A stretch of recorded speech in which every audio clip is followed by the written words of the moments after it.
Salut à tous, c'est Capissance, bienvenue dans cette nouvelle vidéo, la gestion de projet en 5 minutes pour tout apprendre sur les fondamentaux.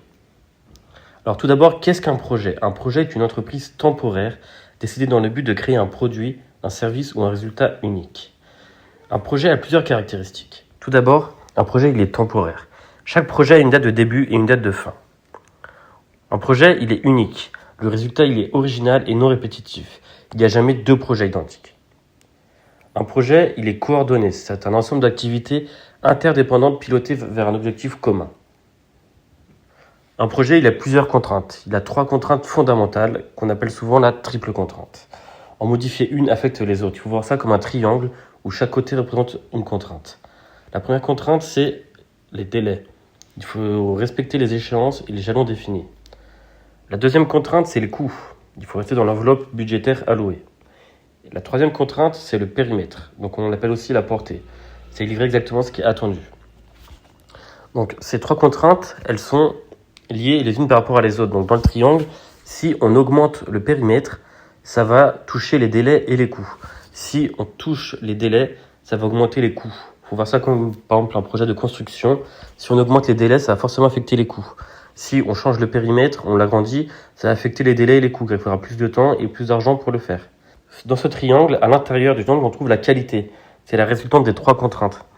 Donc si on arrive à bien gérer les 3, on a un projet de qualité. On a 5 phases dans un projet. La première phase, c'est l'initiation. Donc c'est définir le projet, nommer le chef de projet, l'organisation, etc. La deuxième phase, c'est la planification. Donc la planification, elle va avoir lieu tout autour du projet. Elle peut se réimplémenter, on peut faire plusieurs planifications par projet. Donc c'est définir le scope, le budget, le planning, le risque. Exécution, c'est là où on réalise les livrables avec l'équipe.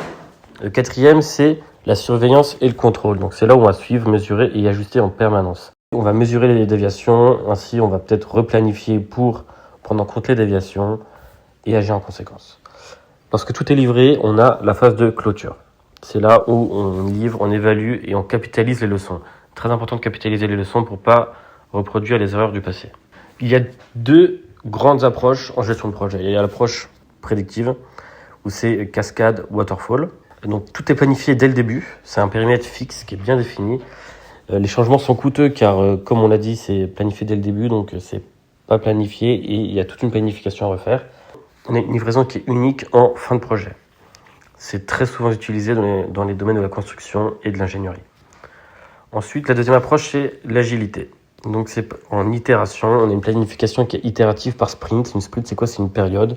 Donc on aura plusieurs livraisons par période afin d'avoir des retours clients de manière récurrente et ainsi agir en conséquence. Donc ça c'est très utile quand on ne connaît pas bien le périmètre, qu'il est flexible et évolutif. C'est idéal et ça a été créé pour tous les projets de informatique, logiciel, innovation. Le rôle du chef de projet. Donc un bon chef de projet n'est pas celui qui suit le plan, mais c'est celui qui délivre de la valeur. Les compétences clés, le leadership, il faut savoir motiver et fédérer son équipe.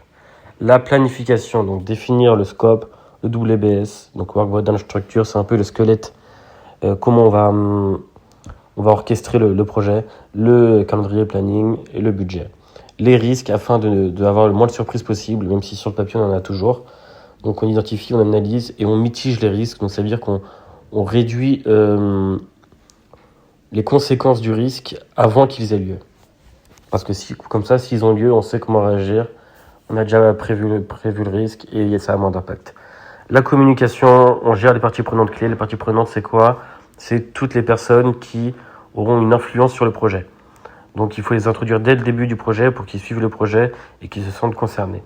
L'adaptabilité, ajuster face aux imprévus et aux changements, donc ça c'est indispensable. Il faut savoir créer des processus clairs pour bien gérer les changements. Les contrôles, donc c'est mesures de la performance via l'EVM, Value Management, le management de la valeur acquise et les KPI, indicateurs clés de performance. Donc ça, ce sont nos yeux pour gérer les déviances du projet et surtout voir qu'il y en a. Donc ça, il est très important d'en mettre en place. Ce sont nos outils de pilotage. En résumé, qu'est-ce qu'on a vu aujourd'hui? Premièrement, qu'est-ce qu'un projet? Quelles sont ses caractéristiques? Donc c'est temporaire, unique et coordonné. Deuxièmement, il y a 3 contraintes, donc comme le triangle, donc comme on a dit le triangle, délai, coût, périmètre, À l'intérieur, on a la qualité. Si on en bouge l'un d'eux, ça influence les autres et ça touche à la qualité. Troisièmement, les 5 phases d'un projet, donc initiation, planification, exécution, suivi et contrôle et la clôture. Quatrièmement, les 2 approches, prédictif, agile. On les définit selon le contexte au début de projet. Cinquièmement, les compétences clés du chef de projet, c'est un rôle stratégique et ça va directement avoir un lien sur la réussite du projet ou non. Je vous remercie d'avoir écouté cette vidéo. N'hésitez pas à aller sur le site capissance.net où vous pourrez retrouver un simulateur de questions en gestion de projet, notamment pour le passage de la certification PMP, pour lequel je peux vous accompagner via plusieurs formations. Si vous ne connaissez pas du tout en gestion de projet, je peux vous former de manière complète. N'hésitez pas à m'écrire dans le formulaire, je pourrai répondre à toutes vos questions. Merci beaucoup.